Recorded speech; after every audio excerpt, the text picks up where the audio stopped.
We'll call this meeting of the Board of Education to order. First item is the Pledge of Allegiance. If you'll join us. I pledge allegiance to the flag of the United States of America and to the republic for which it stands, one nation, under God, indivisible, with liberty and justice for all. Next on the agenda is our spotlight for tonight. Ms. Keys. Thank you, Mr. Lyons. Good evening, everyone, and welcome to our spotlight section of our agenda. Tonight, October 20th, 2015. Tonight, we will be honoring our Middle School PE Teacher of the Year. Tonight, the Norwalk Board of Ed honors Jan Folletti of Nathan Hale Middle School, who was recently named Middle School PE Teacher of the Year by Connecticut Association for Health, PE, Recreation, as well as dance. She's a teacher at Nathan Hale for almost 30 years. She's a highly respected, with a remarkable sense of commitment to her personal as well as her professional responsibilities. She's regarded as the consummate professional, as well as a problem solver, self-starter, and an innovator. Jan's accomplishments are many. By using standards from the National Association of Sport and PE, she restructured curriculum, assessment techniques, and instruction to meet the needs of all students. Her creative approach for physical education has engaged and motivated students of all abilities. For example, many of her students in her classes have used pedometers to take and record their resting and exercise heart rate and log it in their Sportfolio. Through this activity, students have learned some basic physiology, which enhances their knowledge of cardiovascular health. 6th as well as 8th graders also created an exercise booklet which helped them to meet, maintain, as well as exceed fitness standards that are required by the state. In the past several years, Nathan Hale students have shown steady progress in meeting as well as exceeding these fitness standards. In addition to her work in class, she's participated in the Norwalk River Run, Walk, the Walk to School Day, intramurals, club as well as travel teams, and family fun nights. She has held leadership positions within Nathan Hale and currently is a subject area teacher as well as a PBIS coach. She manages the after-school athletic program and has also supervised activities such as digital photography, graphic arts, drama, theater productions, chess, as well as culinary arts. A mentor to other teachers, she's always willing to share her time and expertise for the benefit of other teachers and the school. Jan has also taken a leadership role in advocating for improvements in Nathan Hale's athletic facilities. While she will officially receive her award next month at a statewide banquet, today the Board of Ed proudly acknowledges Janet for her dedication to teaching, as well as her award for the PE Teacher of the Year award. We'd like to thank her for her hard work as well as her dedication. If she's up here tonight, we'd like to congratulate her. Jan, are you here in the back? Thank you.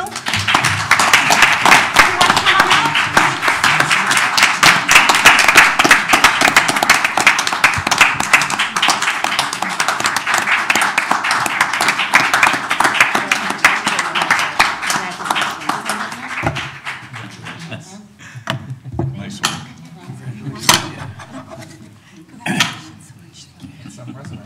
Yes. Thanks, Jan. Thank you so much, Jan. All righty.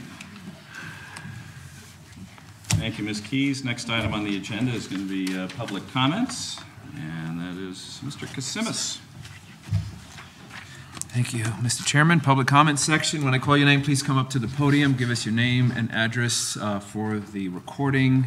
You will have 3 minutes. Please keep your comments civil in nature. When you have 30 seconds left, I'll wave my hand. At 3 minutes, please close up your statement. First, we have Ms. Beverly Dixon.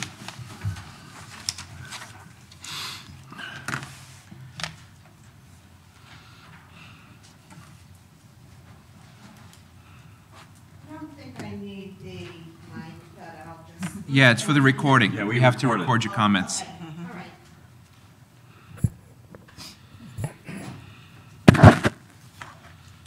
Good evening, Norwalk School District board members, Dr. Adamowski, and guests of the meeting. My name is Beverly Dixon, and I wanted to formally introduce myself. Can you please state your address, too, for the recording? I'm sorry, Thank you. Beverly Dixon, 140 West Cedar Street, Norwalk, Connecticut. Thank you. Good evening. My name is Beverly Dixon, and I wanted to formally introduce myself to you as the new president of the Norwalk Federation of Educational Personnel Bargaining Unit. I've worked for the Norwalk Public Schools and Central Office since December of 1997. I am a native Norwalker who attended all Norwalk public schools and who still remembers one of my favorite teachers, Dr. B. Kowicki, who just retired. I've lived in Norwalk most of my life. I have 2 adult sons and 2 dogs.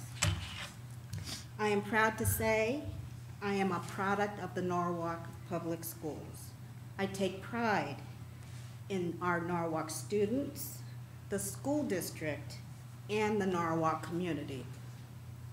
I'm excited about this opportunity to serve as president of the NFEP for the remainder of the 2015-2016 term. I will do my best to carry out the duties of this office to the best of my ability.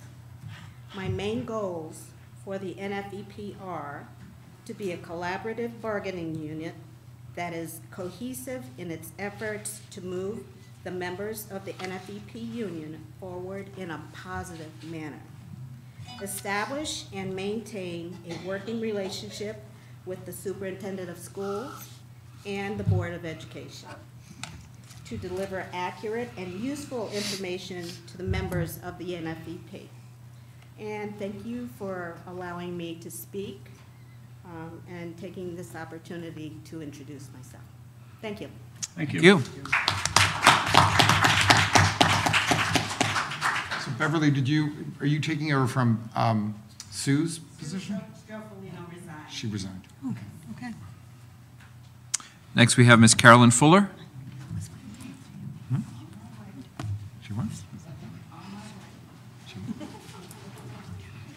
My email's broken.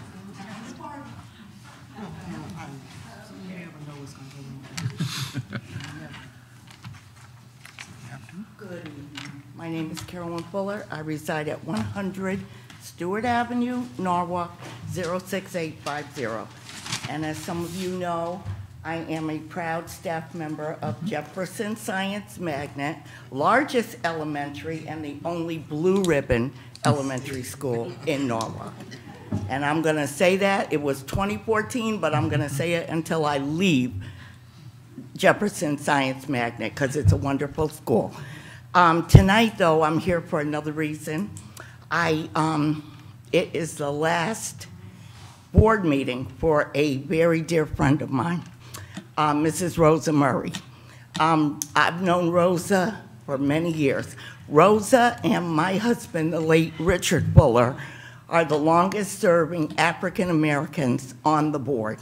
And so I think that in itself deserves like a little shout out to her because she has done amazing things, not only for the children in the Norwalk school, all the children in the Norwalk school system, but also after they're out and they still come back to us. I'm gonna say us. They still come back to us after they've gone to college and gotten themselves established.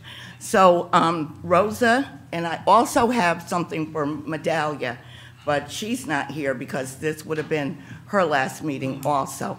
So if I may approach, we have something for Rosa. Shirley, I'm gonna give you medallions, okay, so that you can take hers to her. But this is on behalf of your friends in the Umoja Coalition, and we just want to say thank you for your service. We know you're not going anywhere, and as we say at church, let the work we do speak for us. So we don't have to get a lot of accolades or anything, but we just wanted you to know how we feel about you. Thank you.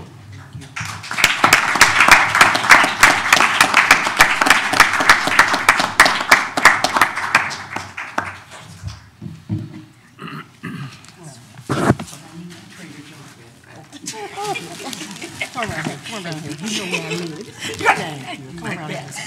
Yeah, thank you, my best.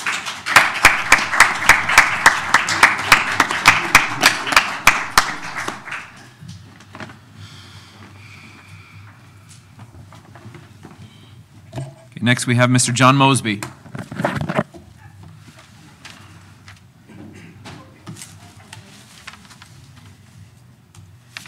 Good evening tonight, board. My name is John Mosby, 15 Addison Avenue, South Norwalk, Connecticut.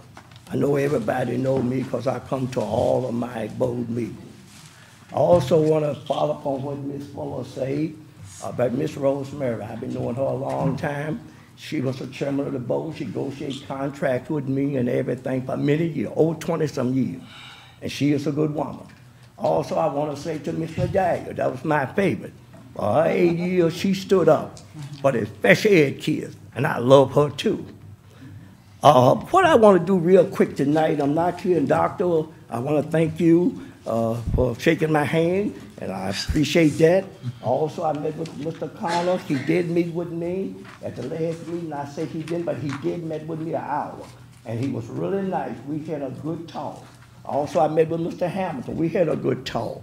We want to help and move the Norwalk School and work in harmony. But there's still a few things that bother me, and I want to say this tonight. We know we're losing a lot of good board members, and we're going to have some new board members. And I'm going to be very brief because I know the time is 3 minutes. A couple of things what I want to do is to say to the board, we can all work together if we only do one thing. And I'm going to give the board a quick thing. Is follow the board policy and follow the bylaw. For too long, we've been misleading our superintendent, we've been misleading our director and all. And board, I'm gonna tell you what your new board coming, I'm gonna be here, but we have to follow our board policy. Now, it's a few things, like I told Mr. Hamilton, I'm not knocking it, but I think it should have been handled a little bit, you got committees. And the committee, like the finance committee, you got the policy committee. Those the people supposed to meet with the public before we come in here, but we won't have 3 minutes. We can discuss and see what's going on. That's not being done.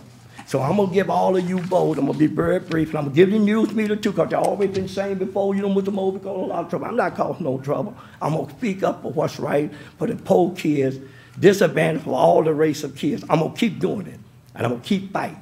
I'm not gonna back down. So tonight, I'm gonna give the press one. If you want to print it, fine. If you don't, I don't care. I'm gonna give you both them a copy of these policies. I want you to read them. And one thing I read, I saw a man on the TV the other day, a legislator. He said that the 9-man board are under control of the state. And he said that's where it's supposed to be. So anyway, thank you very much, and I'm gonna give y'all a copy and give the board member a copy. And I thank y'all very much for talking to you tonight. So I want to try to give y'all a quick one. If the board, I'm sure to give it to you now. You want me to, these are your policy and bylaws, just to keep you that quick. And also the board of ethics. That's what y'all fit to do. With the community and everything involved. And I'm gonna give Dr. one too, Dr. Nasty. He's a good man. I'm gonna give him one. We're not here to knock you, man. We want to work with you. Miss Harris, I call you. I want to give you this. I left the word for you. Give me a call. We elected you. I never got a call back. That's what I want to give you. You take care of it. Give me all that. That's all that's signed up, Mr. Chairman. That's all it is. Thank you very much.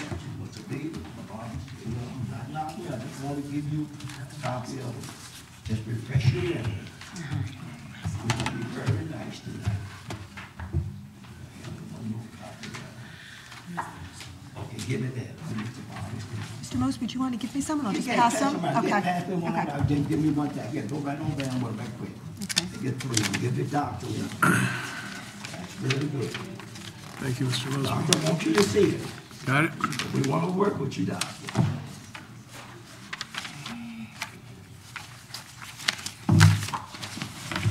Very nice. Give all the Miss Rosemary, I'm gonna give you one. And Shirley, you gonna get one. That's my daughter. You gonna get one too, Shirley. This one. Can't miss her. We already did, sorry. I wrote it, I'm familiar with it. Okay, thank y'all very much. Thank y'all very much. That is the worst thing. The worst thing. I actually have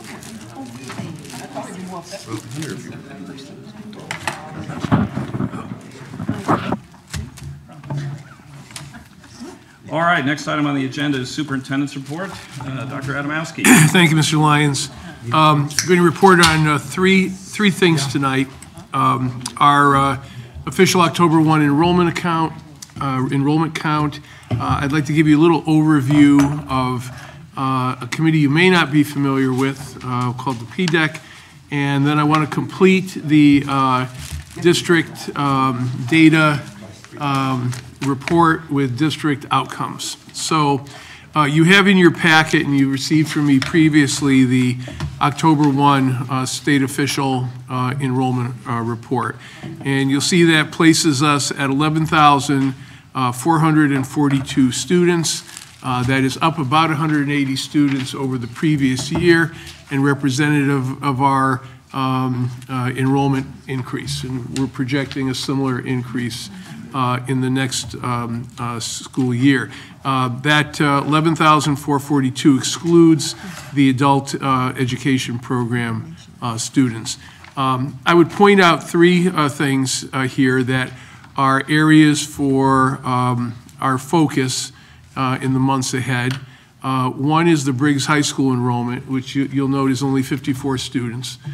Briggs has a capacity of 100 students, and having Briggs serve the intended number of students who are overage undercredited has to be a priority for us going forward. I think in the past couple of years, through no fault of Briggs, actually, there was the acceptance of referred students from the high school as opposed to students who met the overage undercredit criteria. And we need to get this back on track and regain the focus of Briggs' vision and purpose.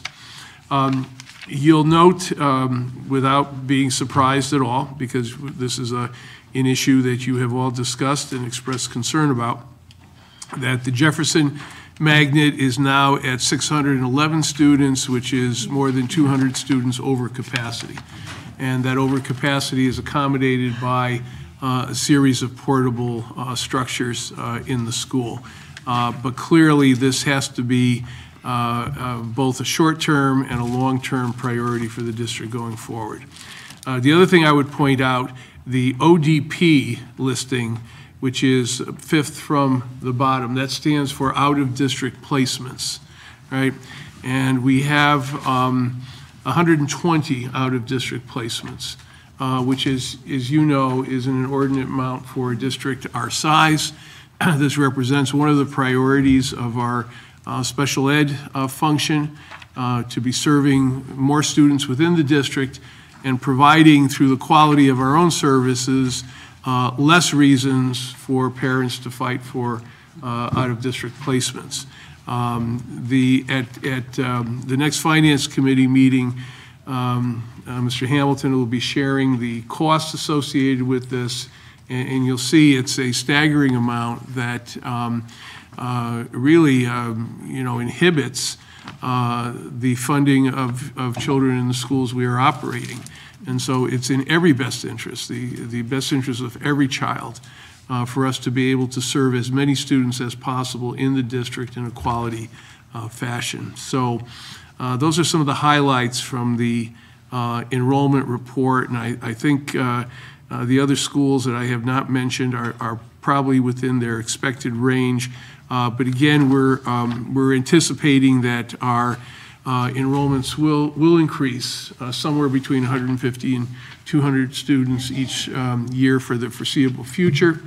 When you see the facilities master plan, you'll see that there is a bubble at around the middle grades of elementary, 4th and 5th grade, that is going to be working its way through the system for the next number of years, and that will be the primary driver of this. And we also are at a 100% capacity level at this point, which means all of our schools are filled. For purposes of comparison, the state average capacity level is 74%. That's the average in the state of Connecticut.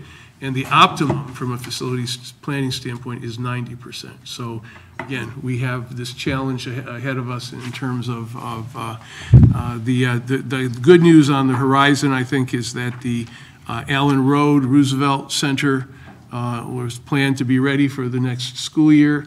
That will take a little bit of the pressure off with those 8 classrooms moving. But again, that will quickly replace with the next increase of students next year. So it helps us for 1 year, and then beyond that, we have to have a solution. Any questions regarding the enrollment report? No, I think we're good. I wanted to say a word about the Professional Development and Evaluation Committee, PDEC. You may not be familiar with this committee because you may not have been called on to appoint it before. Now, I should say at the onset that that number 8, which is the actual appointment of the recommended members, is a little premature at this time. There is some further work I have to do on this with our 2 bargaining units, and so I'll be coming back with you with recommendations for the actual appointments at your next business meeting, at your November business meeting. However, I did want to take the opportunity tonight to explain what this is. The PDEC is created by state legislation. Every school district is required to have one. Its purpose, its primary purpose, is to implement the state educators evaluation and development system, the evaluation system that is required by state law for certified staff, teachers and administrators. It's also intended to be a collaborative effort between the unions representing those educators, our teachers and administrators. And most recently, so it's not unusual for us to ask the heads of each union to nominate certain members, as well as the district nominating certain members for board consideration of appointment. Most recently, there was a change in the legislation that has expanded the purpose of the PDEC to include the development of a professional development plan for the district. In other words, in addition to evaluation, how does the district go about developing its staff? And particularly those teachers and administrators who wish to move from one level of the evaluation system to the other, and then what professional development is appropriate for all staff based upon the goals of the strategic operating plan. So, very important committee, required by law. The PDEC was inactive in Norwalk last year. It did not meet. I don't believe you appointed it, but I want to bring to your attention tonight that you have a statutory obligation to appoint it. I have a statutory obligation to recommend the members to you, and this is a very important group that whose work needs to commence. And I'll be bringing you a full set of nominations at your next meeting. Okay, the last area is the last of our 3 district data reports. And you have in front of you a set of slides that you can refer to because the screen will be hard to read in some cases. Our members of the audience, we're projecting this up on the screen as well. So the board will recall that in August we reviewed high school level measures, data and outcomes. In September we reviewed K-8 data, measures and outcomes. And tonight we're going to look at a set of district level performance measures and outcomes. In other words, what are the broadest grain size of measures that tell us how the district is doing in general, in total. And this is all moving your attention and your background toward the board retreat on November 12th, 13th, and 14th, when we will be using this data to guide our development of a strategic operating plan and setting goals for the future. So the first measure I want to discuss with you is the performance index. There's a school performance index, SPI, which is a measure of overall school performance, and then there's a district performance index, the DPI. Now, because of the implementation of the SPAC, our new state test to measure the Common Core, we do not have a current SPI and DPI. We will not have that till the end of this coming school year, where there is data to compare from this year to the previous administration of the SPAC, which was the first year, last year. However, I thought it would be helpful for you to at least take a look at the most recent DPI and SPI, because I don't think this picture has changed tremendously since then. And again, this is one of the broadest measures possible of school health and district health and high performance. You'll notice that our DPI at the elementary level, the capped grades, was 78, and at the, the CMT, and at the capped it was 69. 80 is considered goal range in this measure, so we're slightly below it at the elementary grades, and considerably below it at the high school level. You will see the various performance index of our school on that sheet, but if you go to the next sheet, which is probably more instructive, you'll see a ranking of the SPIs and what their targets were and whether or not those targets were met in the last year that this measure was used. So, for example, you'll note that Cranberry has the highest SPI at 88.9, and again, 80 is goal, so anything anything above 80 is considered outstanding compared to the rest of the schools in the state. You'll notice the lowest was Norwalk High at 68.7.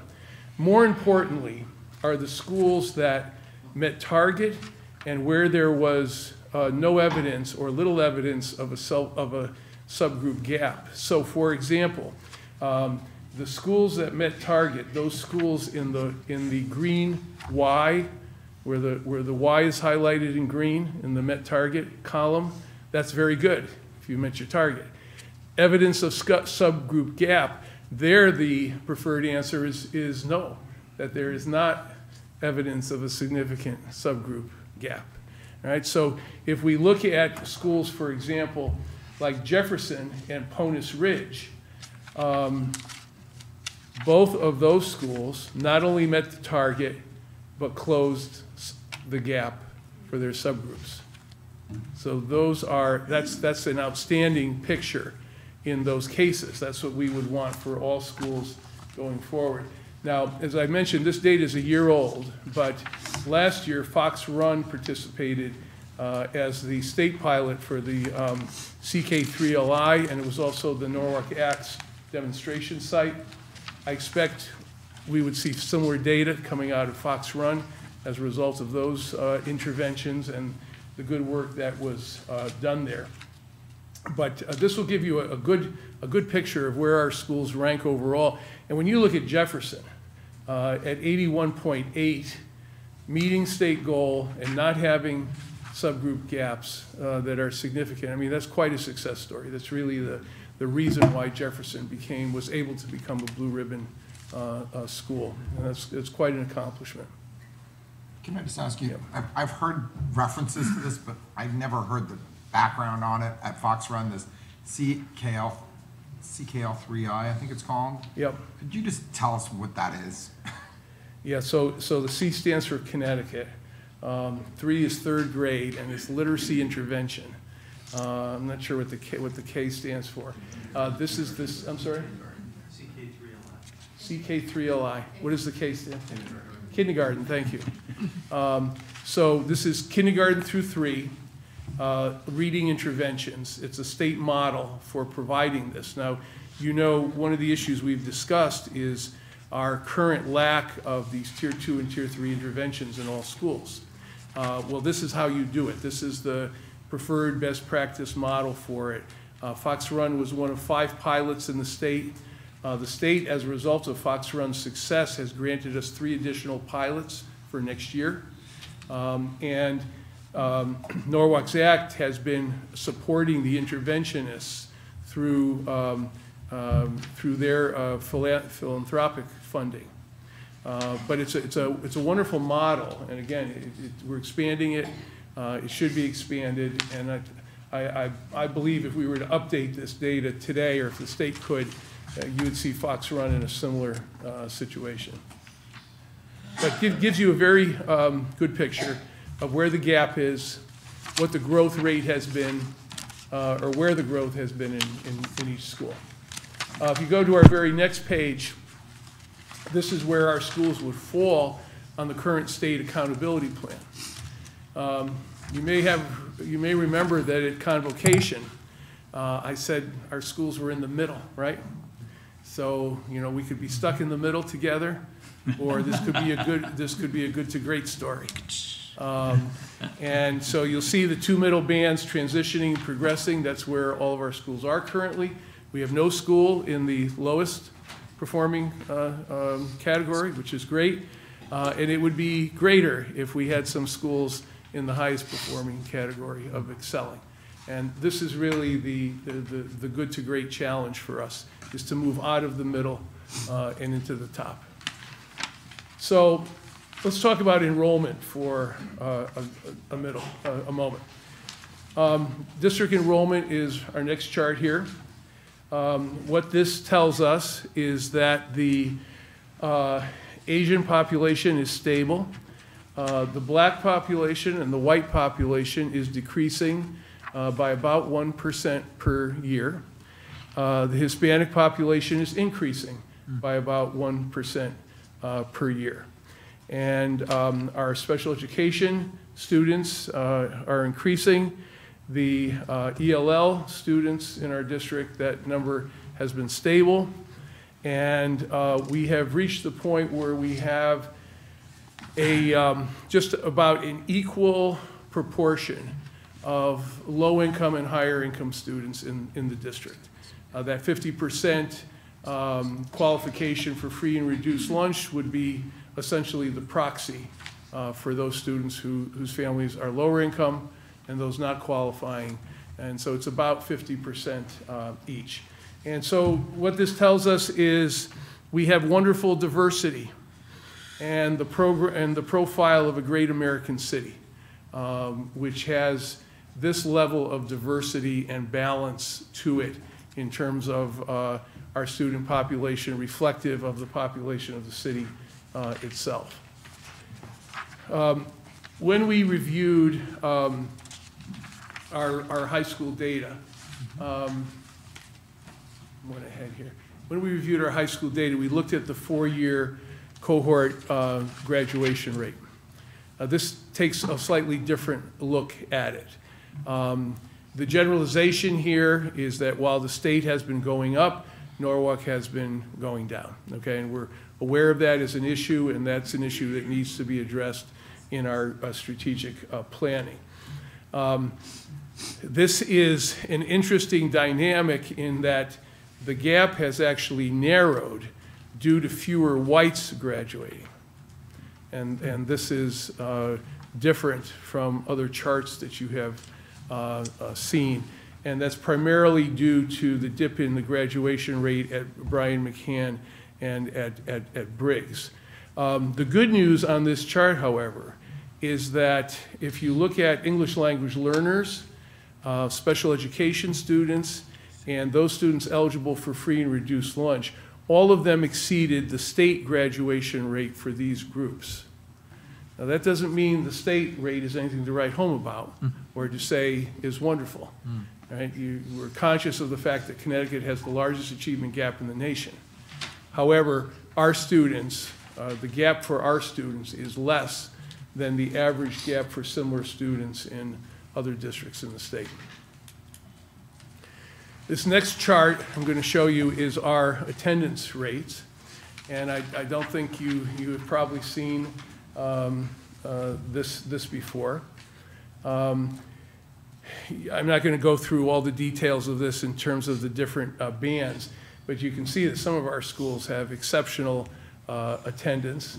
A school like Columbus, a school like Naramake, it doesn't get much higher than that anywhere in the nation in terms of attendance.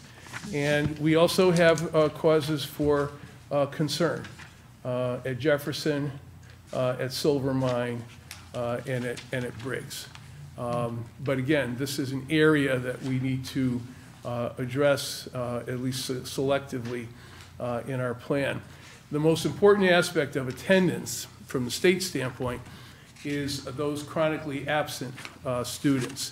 And here, this next chart will show you that our attendance, as measured by the percent of chronically absent students, has improved fairly significantly over the previous school year. In fact, the most significant improvements have been at the middle school and the high school level. The high school having gone from 16% to 9%, middle schools from 13% to 9%. So that is progress to build on. Now we come to our smarter, balanced results. And here's where we meet the external achievement gap. The first chart you have in front of you are our English language arts results by grade. And these are students at, the percent of students at level 3 and 4. And if you're at level 3 or 4, it means you've met the standard. And the test is measuring, remember, our Common Core standards. So if you're at 3 or 4, you've met the standard. If you're below that, you have not met the standard. Now, it was anticipated that in every district and throughout the state, a much lower percentage of students would meet the standard on the Smarter Balance than they did on the CMT or CAPT, because it's a new test and because it's measuring a much more rigorous set of standards. But this data is still good for comparison, from a comparison perspective. So you can see that we have a 2.4% difference with the state in grade 3. We're closest to the state average in grade 4 with less than a percentage, 0.5% difference. And in grade 5, there's a 4.7% variance. The variance is greater in the middle schools at 8%, 11%, and 7% respectively, and the greatest at the high school. Now, there is some thinking that in this first administration of the test, our high school students didn't take this test very seriously, right? And that may be the case, and that may be what accounts for it. The bottom line is that it's moot because the SBAC has now been replaced by the SAT as the state measure at the high school level. So we're going to be focusing on the SAT and student performance on that as opposed to the SBAC. The second chart is the same rendition, but for math. Now here's where we have the largest gap with the state. And when dealing with an external gap like this, we have to talk about what we do to raise all boats in relative to math achievement. So you'll see we're down 7.6 on third, 3% in fourth grade, 6% in seventh grade, and the middle schools are 12, 14, and 12. And again, I'm not going to go into the 11th grade because that is a moot point. But math instruction, I think, in our district as a whole is lagging behind reading language arts instruction, both in time, materials, training of our staff, level 2 and 3 interventions, and so on, and needs a greater priority than we may have had in the past. Now here is that high needs subgroup. And I mentioned to you in our new state accountability plan that begins next year, the state is going to weight in its rating of districts. The state will weight and give additional weight to this high needs, the performance of this high needs subgroup. The high needs subgroup is defined the following way. A student who is in special ed, who is an English language learner, or who is a low income student as measured by qualifying for free or reduced lunch, you have to be one or more of those groups to be in the high need category. And quite often, a student will have at least two of those characteristics, right? Now here, the results are promising as we move forward, because if you look at that second column that compares the state and the district, you will see that Norwalk at 32%, the state at 30%, exceeding the state average by 2%. And then we just about meet it in terms of math. So equal to the state in math, exceeding the state in language arts for our neediest students. Now again, nothing to write home about in terms of the Connecticut results either. So we have to do better in this area, but this is just to illustrate our relative performance. So we have another way of comparing where we are as a district is our district reference or comparison group. And these are, according to the calculations of the state of Connecticut, districts that are similar to Norwalk. Now, I'm looking at the state bulletin here, and they list the criteria, which is from the most recent census, and it's income, education of parents, poverty, home language, district enrollment, et cetera. And for example, the highest income in our district reference group is Stamford at 60,000. Norwalk is second at 58,000. This is average income. And Danbury at 57,000. So if you were to simply depend on family effects or home effects, you would expect that Stamford would always be higher, and we would be second, and Danbury would be third. Our goal here is to increase school effects and be number one in our district reference group. So, and I think that is a kind of an organic goal that emerges for us here. And you can see that we are close. It's not an unattainable goal, particularly in English language arts, to be first in our reference group of similar districts. The final aspect of this is our student performance in science as a district. Now, this is the area that is not covered by the SBAC, by our new test or the Common Core. So we are still using the CMT and the CAPT to measure science, and we're measuring this in 5th, 8th, and 10th grade. So if you look at Norwalk and look at the percent at or above goal in that far right column, you will see that in science, we are actually closest to the state average. Closer than English language arts, closer than math. And so given that fact, this is the area where we could close the external achievement gap the fastest.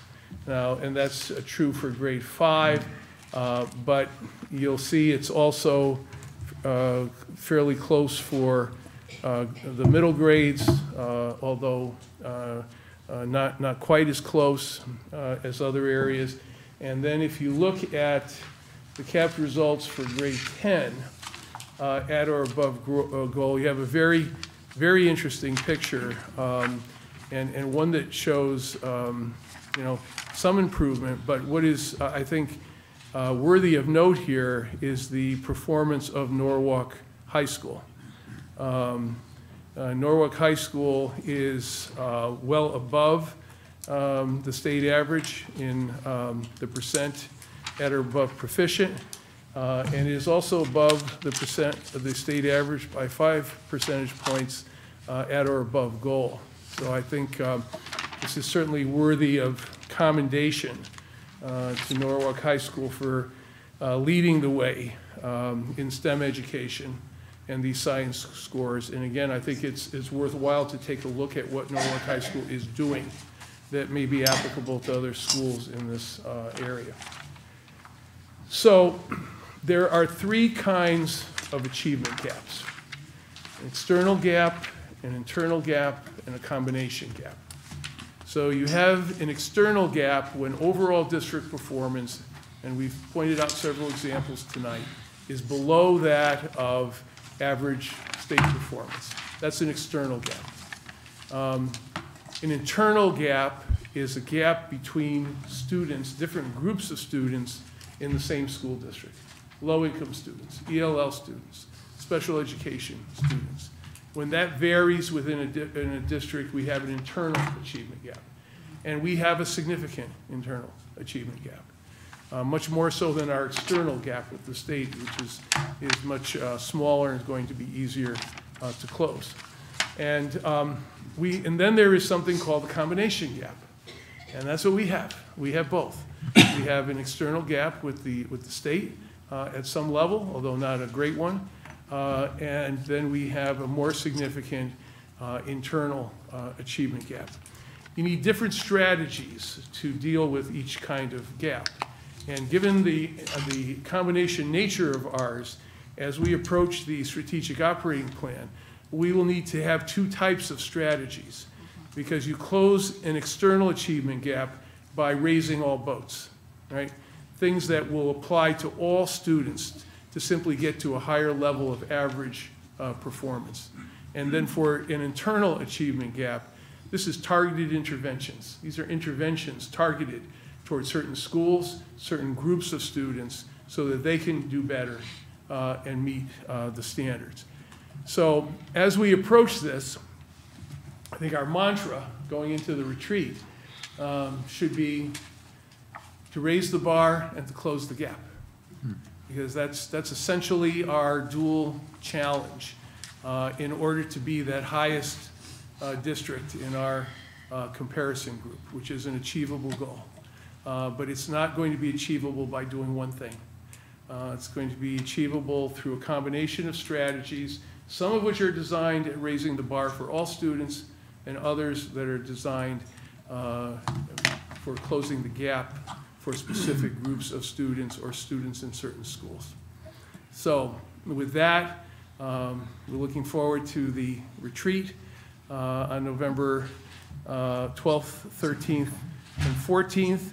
And we'll be referring to this data from the last three presentations as we look at the 6 elements of a strategic operating plan: vision,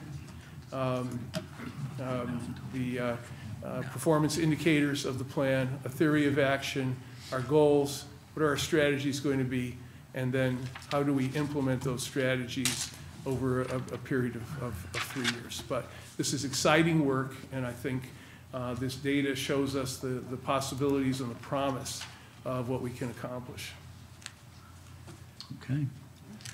Thank you. Yeah, just a quick question. You know, mathematics is so foundational to science. Why do you think we're so far down in math and so good in science? How do we explain that? Well, a couple of things. One is the Common Core standards are simply more rigorous. They're harder than the old state standards that are reflected on the CMT and the CAP. Our State Board of Education, though, has recently adopted the next generation science standards, which are as rigorous as the Common Core. That is 5 years away from implementation. So we will have the CAP measuring this for the next 5 years, and then we'll switch over, and we'll have a similar dynamic that has occurred with the SPAC, which is everything's going to go down. It'll still be, relatively speaking, very relevant, but it will go down as a result of having a more rigorous set of standards. The relative comparisons, though, are still very relevant. So, for example, Norwalk High School, without doubt, is doing considerably better in science. And, you know, that may change in terms of the next generation science standards, but, you know, whether it's higher or lower than the state or other schools is still going to be relevant. Okay. Any other questions? All right. Thank you very much. Thank you very much. All right. Move on to the action items in the agenda. First item is the consent calendar.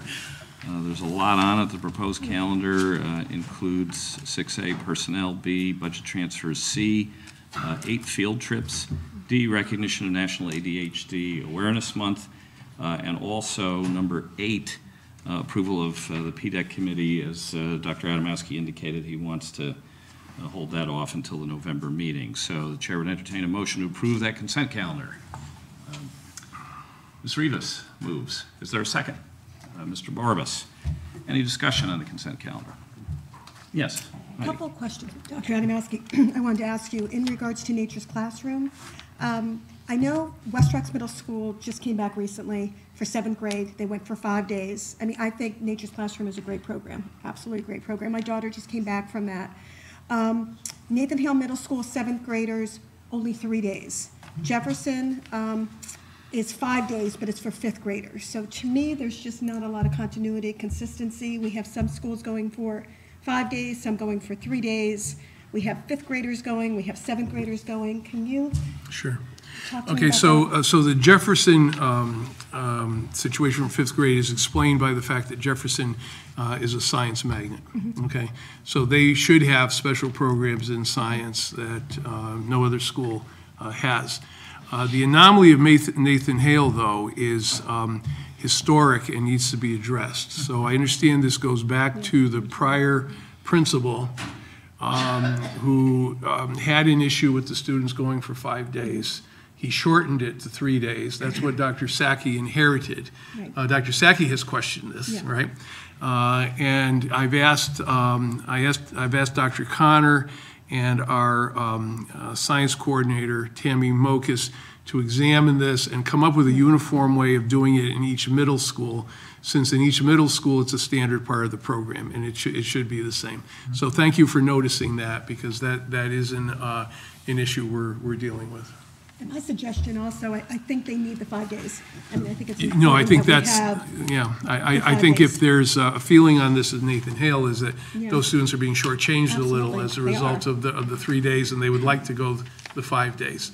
And again, I don't think there was initial awareness, that the other schools were actually Right. going 5 until this year, but this is something we will address, we will get it equalized at all middle schools. Just something I think, like you mentioned, just moving forward, Yeah. so hopefully for next year we can have Yeah, this so this is in already place. planned, as Right, you know, you absolutely. have to Yeah, book these in dates advance. well in advance, but for the next cycle, we Yes. will get a 5-day experience for all children. Great, thank you.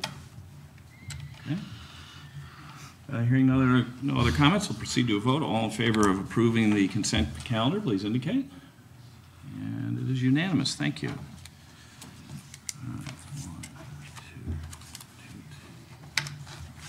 All right, next item is 6.3, approval of 2015 to 16 student assessment plan that is in the packet. Is there a motion to approve? Ms. Rivas moves. Is there a second? Ms. Keys? Any discussion?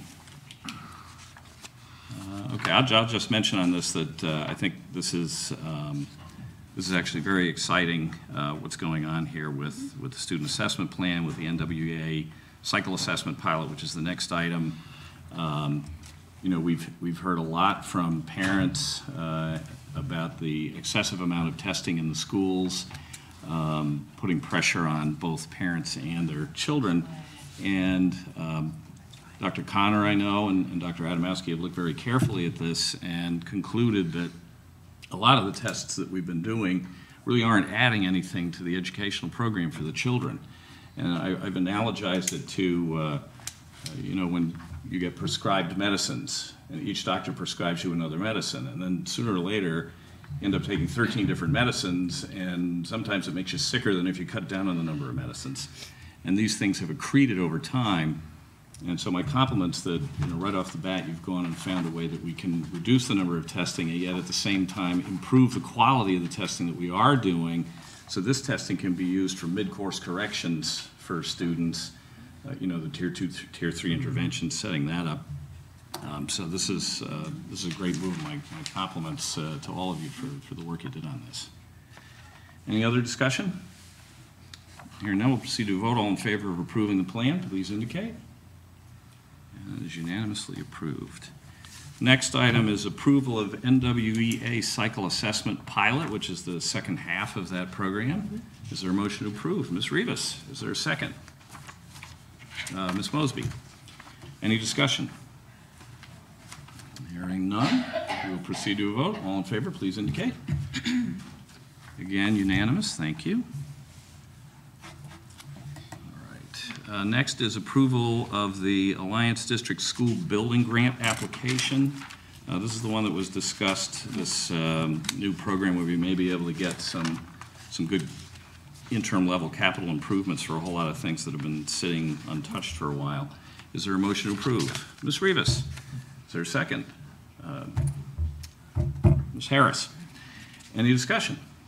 Ms. Keys. I just want to thank Mr. Hamilton for bringing that to our attention and speaking about it during our last meeting. I think it's great. I think it's well needed, and I'm hoping that we can move this along tonight during this meeting. Yeah, I'd also like to thank Mr. Hamilton for bringing this to us. By approving it tonight, we meet the October 31 deadline to get the initial application in. And I think it's real important to get this in as fast as possible because things are so screwed up in Hartford. Who knows if the money will even be there in 6 months? So let's get it while we can. And it's very fortunate that we've come up with this opportunity because we were thinking of using our surplus money from last year to do these improvements, but we've had to use it on special ed expenditures and other things that we had not anticipated. This grant application is going to let us do pool improvements and locker room fix-ups and building improvements that otherwise would be left to wait again. So thank you for putting this together. Any other discussion? All right, hearing none. All in favor? Unanimously approved. Okay. Next is approval of policy 6141-328, bring your own device. Is there a motion to approve? Ms. Keys, is there a second? Ms. Rivas, any discussion? I think we had it last time, but I'll go over it again. I know we've discussed it a real couple brief. times, briefly.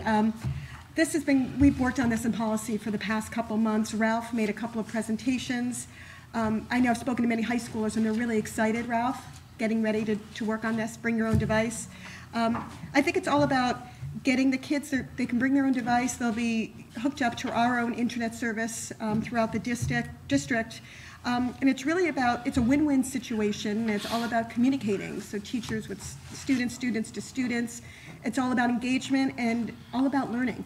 So I think we're just ready to roll that out. I know we discussed during one of our last policy meetings, once we get this approved by the board this evening, is to make sure that we have some type of forum set up where we can have parents and students and any staff. I know we'll have separate PD days for staff, but I think it's really important that we have our students up to speed on it, as well as parents, and that they're comfortable with that. So I think it's a great policy. It's a great initiative that Ralph started, and I think we're ready to move forward and implement that. Okay. Any other discussion? Ms. Mosby. I'm glad you mentioned about the policy committee addressing this. And at that committee, I did, at those meetings, I did have a few concerns on for this. I'm all for improving and moving ahead with technology, and that's fine. But I wanted to still have a further conversation that dealt with the digital divide that's going to come from a policy like this. And that kind of like was, brushed over. But I would like to go back there and have that conversation, because we already have an economic divide, so now this is going to create a digital divide, and it's going to be more of the have and have-not, so we have to really look into this. I'm not going to vote no against this, because I believe that we should definitely go with some type of technology, but I think that I'm going to abstain when we do go to the vote that way, and give us an opportunity to go back and have a conversation that will open the door for a digital divide type of talk. Any other discussion? Mr. Yeah, Meek? just say thanks for limiting the acceptable use to our school networks only, Right. so we can filter at that Right. level. I think that was key in getting my support for it, so Thank you. I support you. Thanks. Thanks. And I know we spoke to Ralph. Ralph had mentioned, having control over it. The teachers, where they're just not going to automatically go on their own internet service, where we have some control within the district. And I think a lot of it also is training with our teachers and making sure that they're comfortable and they're acclimated, as well as parents, and having that separate forum for parents and students. And if you can, as a board, if you can give us an update once we have a schedule, so we know, and even as board members, we might want to attend some of these sessions. And Ms. Mosby, and then Mr. Kasimis. And one more thing, too, that came up at the policy meeting is that once we put this through, I want at least a policy for us to go back and start looking at the other policies, especially dealing with code of conduct, things like that, because we are going to see an increase of discipline actions, and we need to sit here and know how to address this from children who are not, especially in the earlier schools, who will see this as some way of trying to take something that's not theirs. And we have to decide how to deal with that, and that was one of the other issue that I wanted to have addressed, was the code of conduct and how we're going to deal with situations that comes with that. Thank you. All right, any other, Mr. Simmons? I just want to throw my thanks in to Ralph. We've been working on this for many, many months, and Ralph has been very diligent in going back and forth and taking our feedback, making the proper adjustments. So Ralph, thank you very much for accommodating us and really putting together a very good policy. Thank you. Anything else? Yes, Rosa? Yes. On our last meeting, I did address the fact of the digital divide. And also, I'd like to make sure that it's on the record on the fact of the teaching with teachers' classroom management of this. It's a component that needs to be looked at and considered when we're going through. But that is a concern, as well as the digital divide that we already have in place. But we do need to move forward, and I recognize that.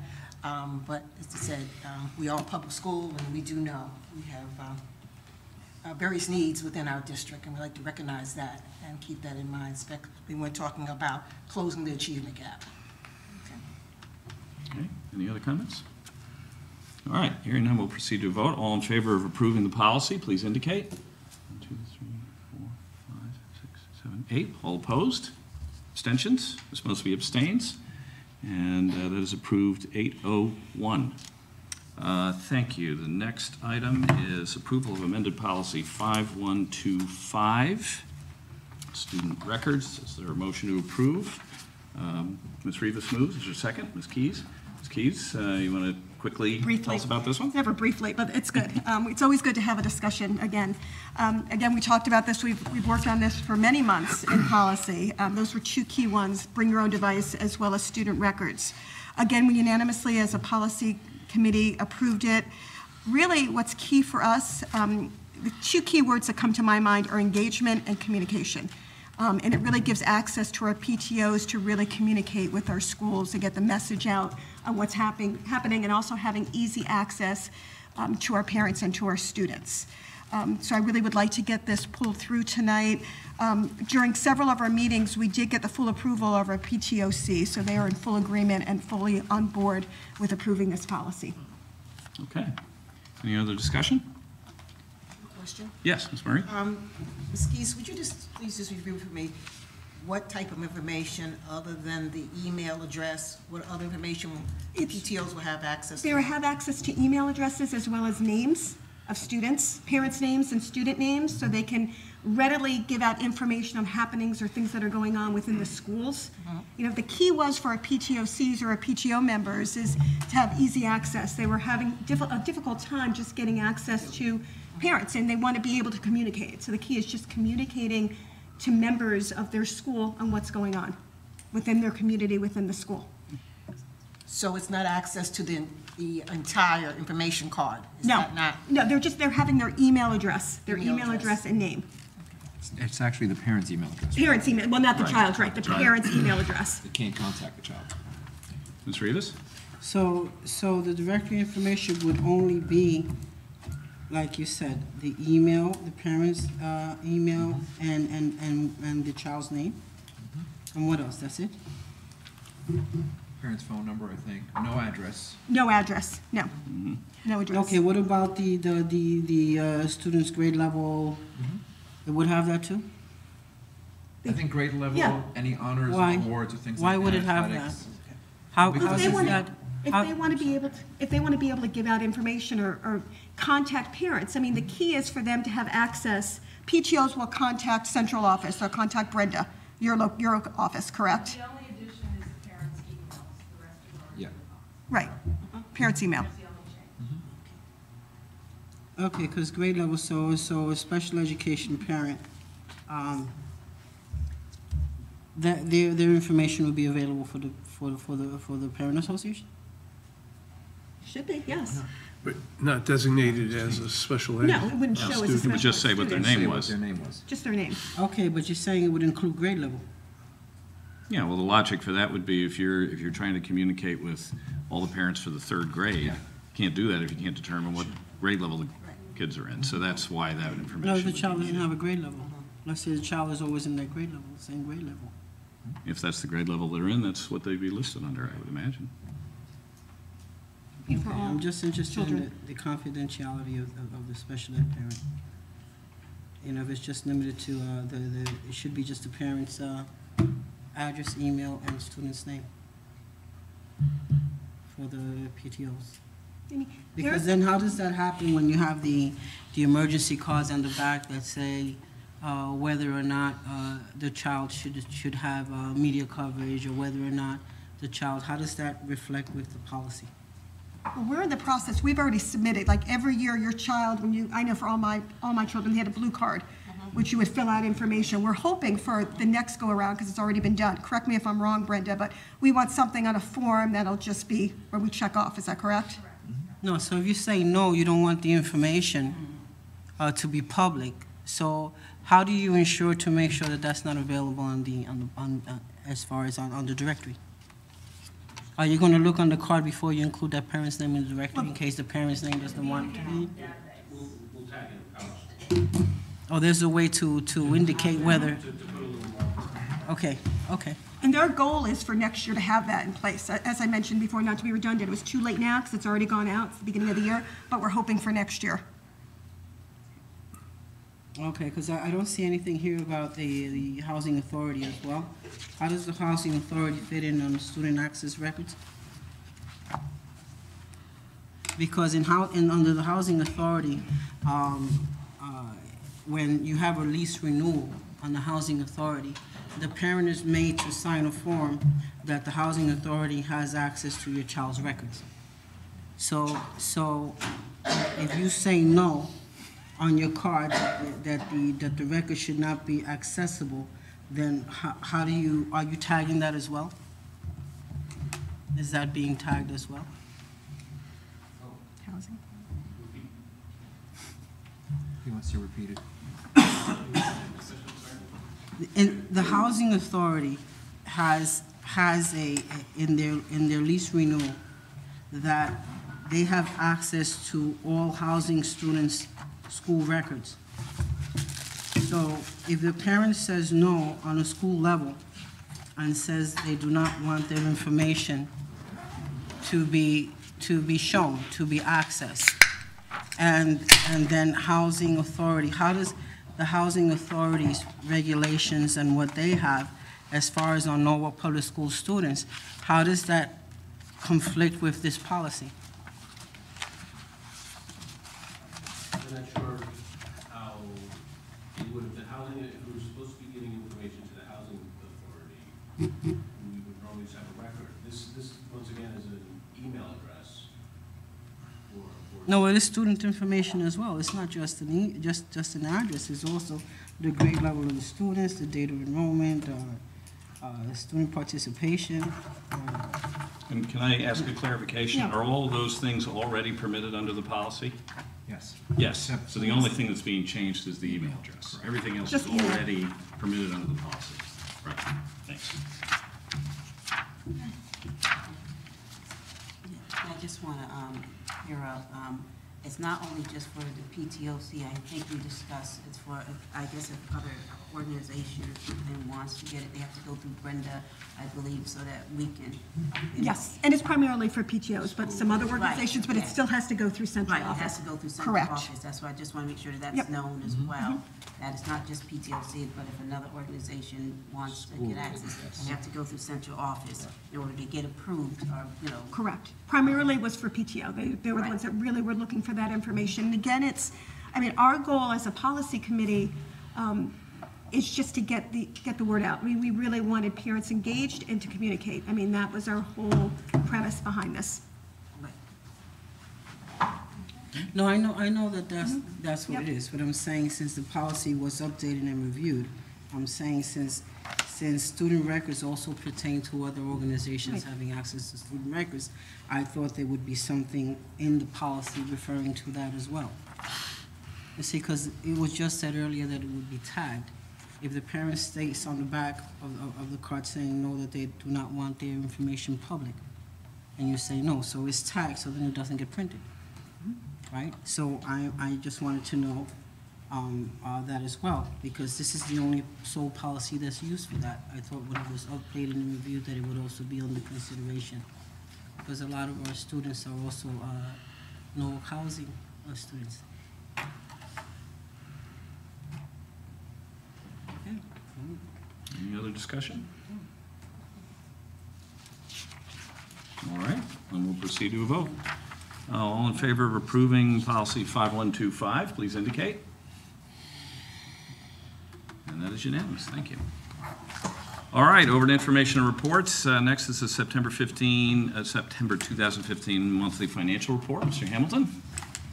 Well, Mr. Hamilton's coming up. I just want to point out that we had a mistake on item B. That should be Ms. Key's name next to that. Mr. Morris actually gave the report to the policy committee, okay? And Ms. Keys is reporting on that, so my apologies for the type error. So I will, I'm sorry, Mr. I thought you were talking to me. Sorry. Okay, you should all have a copy of the September financial report in your package. We're now 1/4 of the way through the fiscal year, but of course, we're only 1 month into the school year, so it does, we've got to do some analysis to determine sort of where we would expect to be. As you can see from the summary report, we've currently expended 15.9% of the board's budget, again, 1/4 of the way through the fiscal year, but roughly 10% of the way through the school year. A number of our expenses are in fact annualized. Obviously, those employees who are 12-month employees who work through the summer are annual expenses, but then again, a number of our employees, particularly teachers, are paid essentially for 10 months out of the year. So for the teachers, they're about 9% of the way through the year at the end of September. Just a couple of high-level items to draw to your attention. That I think the most important, frankly, is one that the superintendent already mentioned and that we will be bringing back to the Finance Committee for further discussion, and that is expenses related to special education. We are still analyzing those expenses, and there are a number of moving parts, not only the expenses themselves, but also the offsetting revenues in the form of Medicaid reimbursement for a number of the professional expenses, as well as excess cost reimbursement from the state for some of the out-of-district tuition expenses. But I guess suffice to say, at this point, we do have some concerns over the other professional services account, which is the 330 account, as well as the out-of-district tuition account 562 and 563. And again, we are still analyzing both of those accounts and putting together a plan and a proposal on how to address the shortfall, but we do see that we believe there will be a shortfall in the special ed accounts that will need to be addressed. So that's really the most significant thing at this point in the fiscal year.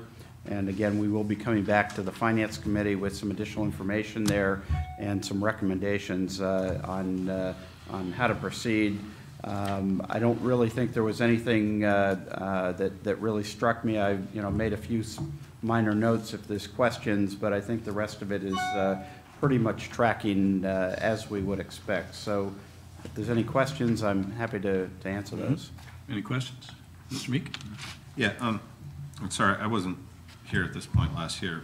Some of these monthly variances year over year look fairly wild, and I won't go into all of them, but just looking at the fringe line, is that just timing?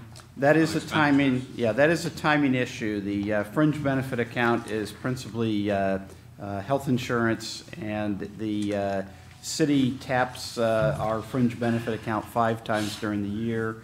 It's a expense on our budget and a revenue to the internal service fund, which is the city's internal service fund. And they have, in essence, scheduled 5 times during the year when it will be, the budgeted appropriation for fringe benefits will be made into the insurance fund. And so that occurred in July, September 30th, December 31st is the next scheduled one, March, and then the end of the fiscal year is the last scheduled contribution into the city insurance fund. So, I mean, you're still wearing both hats, right? So fair to say you billed us earlier this year than last year? Is that how that worked? I'm looking at the $5 million in fringe. Right. I think last year, the September 30th may not have gotten processed until October. I suspect. I don't have that data right in front of me, but that's my guess. Fair enough. Thanks. Anything else? All right. Thank you, Tom. All right. Item B, discussion of bullying safe school climate plan policy 5131.91. Ms. Keyes, give us an update on that. Sure, briefly. Briefly. It's a key word. Mr. Morris actually did come tonight and did have a presentation. It pretty much took up our whole policy committee meeting tonight. We do need to revisit that policy. We did speak about positive behavior intervention support, which is PBIS, which is ongoing in our schools now. We just need to make sure we're in compliance with the law as far as our policy. The last time we updated that policy was back in 2013, so we need to relook at it again, which we plan to do. Okay. And we will have Mr. Morris back for another presentation. Okay, thank you. All right, committee representative reports. Are there any committee or representative reports? Yes, Mike. Just with the National Federation of Teachers, as you know, we were negotiating a new contract. We went into mediation, didn't quite get it together, so we have gone into arbitration, and we are waiting for a ruling from the arbitrators. The finance meeting was rescheduled for October 28th. Okay. Okay, and we know that's the same night as the Common Council and District, but we either will start in time or move quickly enough so that we will be out. Okay. Is this meeting the start of the budget cycle, basically? Exactly, and also, was it student allocation, I believe? Oh, okay. I believe I had that. Budgeting, right. I believe our superintendent would be in attendance to Okay. explain things to For part of it, yes, thank you. Any other reports, committees? All right. Next is board member announcements. I'm going to just want to note that this is obviously the last meeting of this board as currently constituted. We know that 5 people are definitely coming back, 2 people are definitely not coming back, and 2 of us don't have a clue if we're coming back, depending on the outcome of the vagaries of the election. So I just wanted to say that I'm grateful to the people who elected me, because I may be one of the people who comes back or doesn't. I want to thank the board for supporting me for 3 terms as chairman. I was talking to Corey today, and I said that in some ways, where we are right now, I feel like we've all been on an ocean liner that sailed through a hurricane. And some pretty rough waters along the way, but the boat stayed intact. We got through the hurricane. The engines are still running, and we're moving rapidly towards our home port now. I really think that after a period of rapid turnover in superintendents, I think we've got a superintendent who's going to stick around for a while. He's got some really good ideas on how to take the strategic planning we've already done and really, lift it to a higher level, and I think that for the people coming back and maybe some new people who may join the board, the retreat in November is going to be a really interesting and satisfying next step for moving forward with the school system. So I just wanted to say I'm very hopeful about where we're going. I think Dr. Adamowski's doing a great job. I think we have a good plan. We have a great relationship with the city government, and I'm very optimistic for the future of our school system. Any other comments, Ms. Mosman? I would like to take this opportunity to say thank you to Rosa Murray and Medallia Rivas. They are, as Mrs. Fuller stated earlier, they are members that have a lot of years of experience. And Ms. Murray with close to 20, Medallia with close to almost 9.5, 10 years. And that is something that they both should be proud of.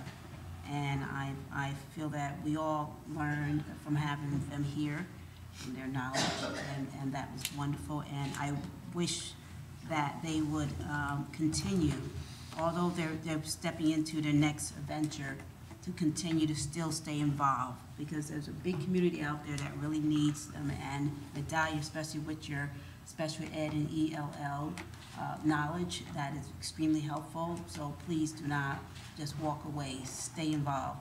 And Rosa, with all your years of experience of being on the board, all the policies and everything, you know, you guys stay here, because although we're gonna have new board members and we're going ahead, but we still need people out there to come to that mic that's going to make a difference for our children. So I encourage you guys to stay involved.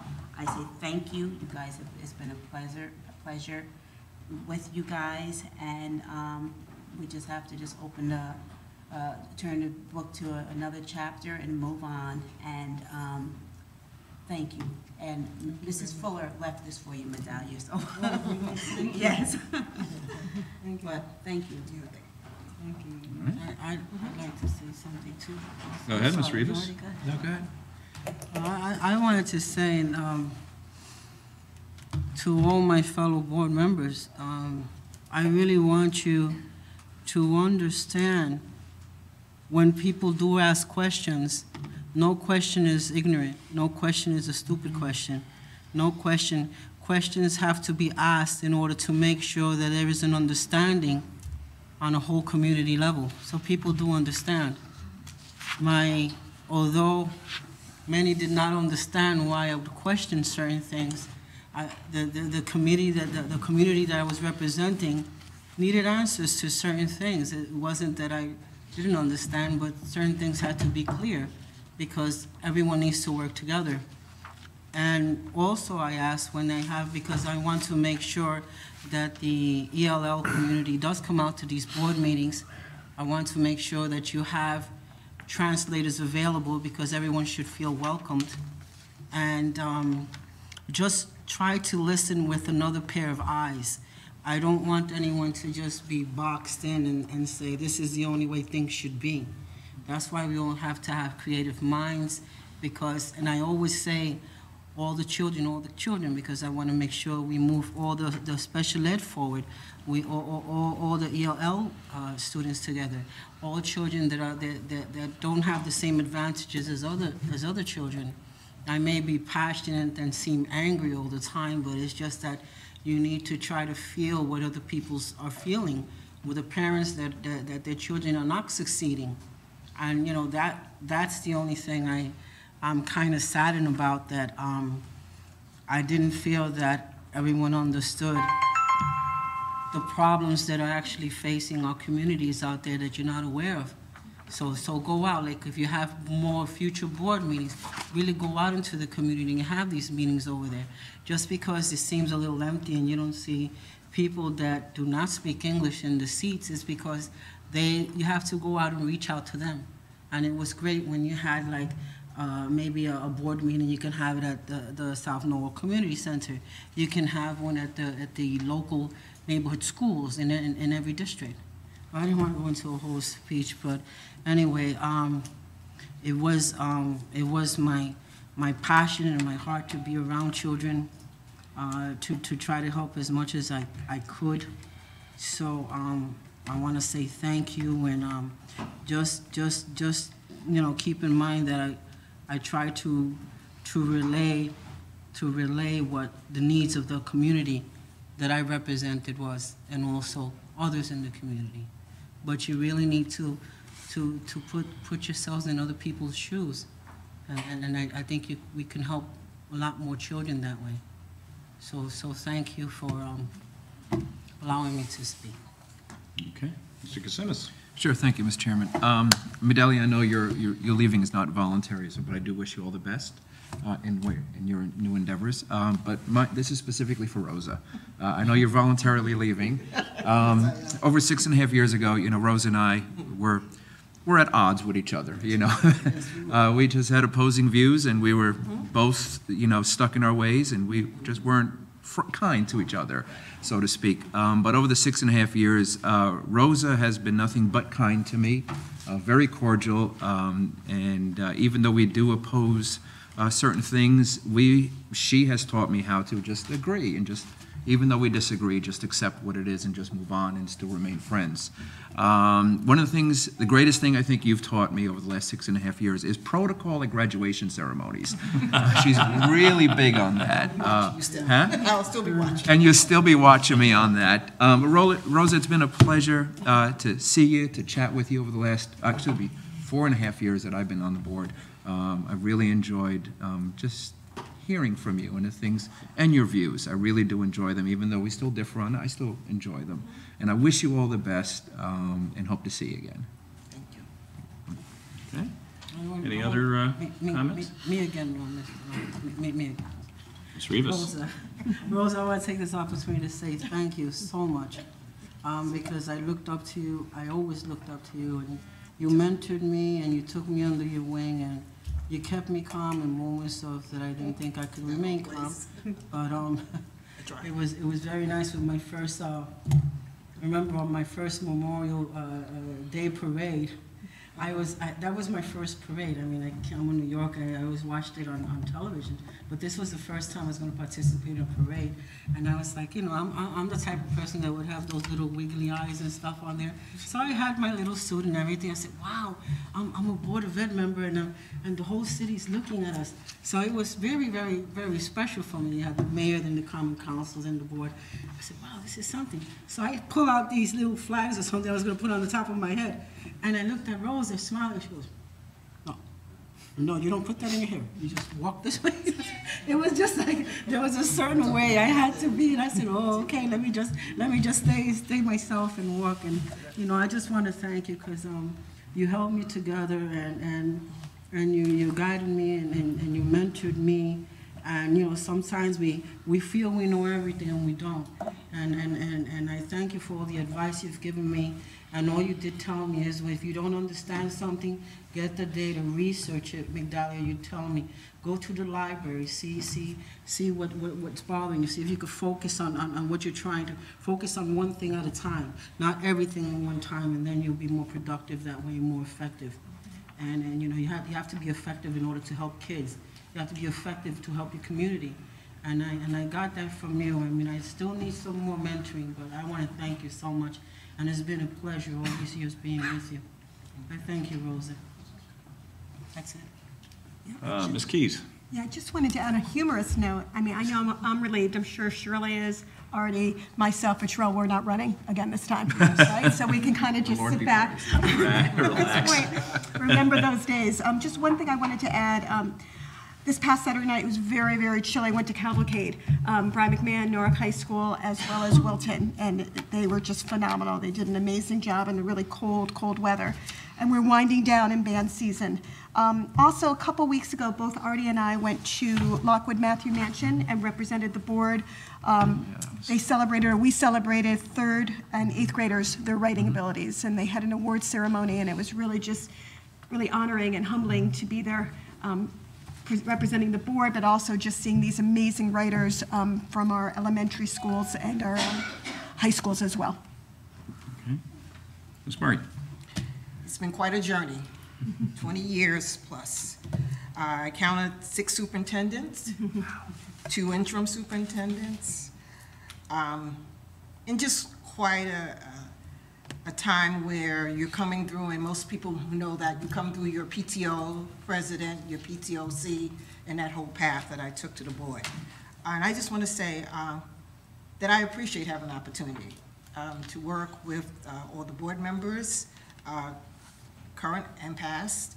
I can also say I've worked with both sides of the aisle as chair, so I have a unique experience. Our superintendent said that I probably would be in demand. I'm not quite sure that's the right term, but I do plan to still be involved in the community. Not exactly sure where, but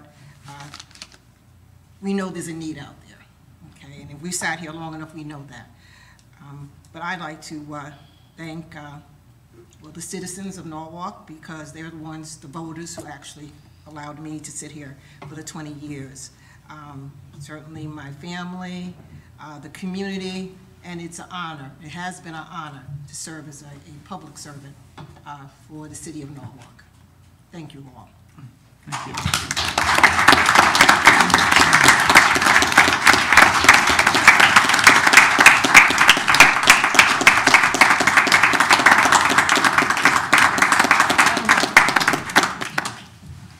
Any other comments? Mr. Mayor?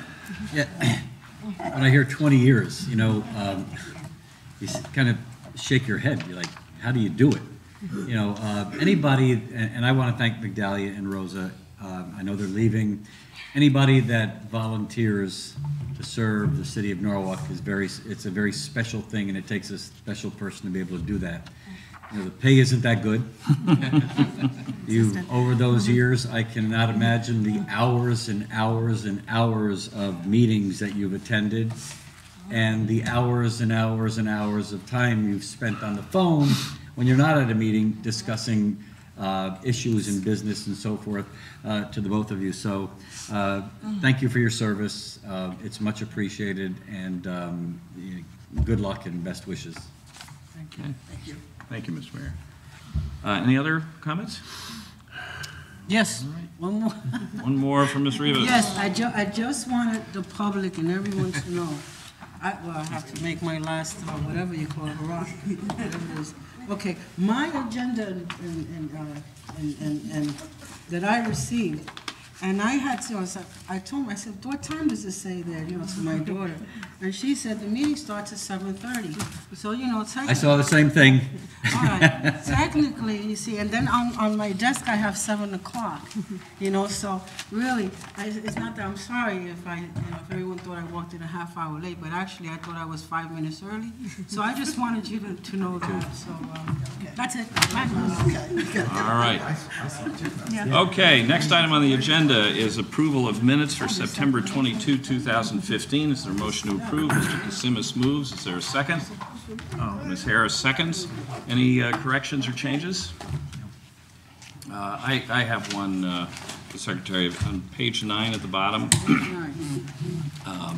Beginning of the last paragraph, it should say, Mr. Lyons added that if, okay, so it would say if the city's master planners have, take out the word to, and then say decided, okay? So it's if the city's master planners have decided to let developers build apartments all over the city. That's the way that should read. Any other changes or corrections? Hearing none, we'll proceed to a vote. All in favor of approving the minutes as changed, please indicate. And that's unanimous. Okay, next item on the agenda is executive session. Chair would entertain a motion to go into executive session for evaluation of personnel and attorney-client privilege documents. Ms. Rivas moves. Ms. Rosa Murray seconds. All in favor? And the motion is approved, and we'll take our usual 5-minute recess and reconvene. Hi, girl. I'm wiped out. It's been a full day, you know, work, kids stuff. Here, I haven't stopped. You know, I'm just so tired. I can't sleep. I got plans. You can tell I'm already now. I'm hungry. I'm hungry and I want to watch the Mets. By these grades,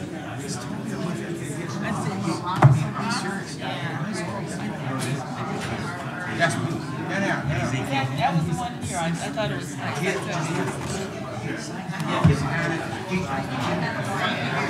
Oh, this is not yours.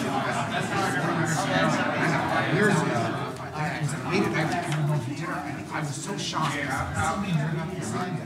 I didn't even take a picture because I was like impressed. $1? Yeah, I have $1. If I can find my wallet, my pocketbook. Got some drink? I will give you $1. It is on me, my friend. I'm ready to try. Yeah. Sherelle, want the $1? I'm coming over, Dennis. I gotta stand up.